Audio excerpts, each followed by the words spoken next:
سلام به همه براتون توافقم عرض کنم به اسکیلر بویز این آموزش نده ببینیم. سلام همه برابر چون داریم خوب عالی باشید. امروز اومدیم با یه آموزش خیلی باحال، اینکه چطوری بدون فیلتر چکن وارد پابجی بشیم. خیلی‌ها گفتن نمیتونیم وارد بشیم و تو صفحه لود گیر میکنه دیگه. من گفتم آموزش رو بذاریم که راحت وارد بازی بشید. خب برای این کار شما اول نیاز به یک کد دارید. حالا من کد اینجا براتون می‌نویسم، تو دیسکریپشن همین ویدیو هم براتون میذارم. این شما باید به این سرور متصل بشید.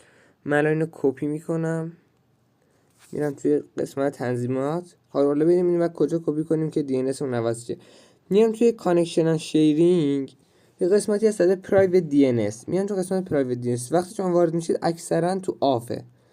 میاد اینجا تو اتوماتیک بذارید که واسه اتوماتیک عوض میکنه. حالا ما میخوایم خودمون بزنیم. اینجا میام تو این قسمت، اینجا همون متنی که گفتم و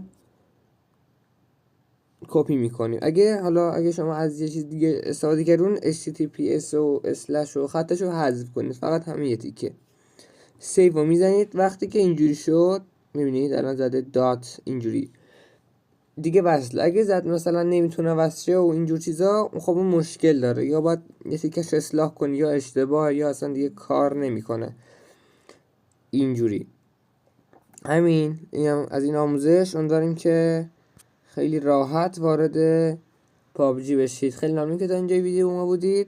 فعلا خدا نگهدار.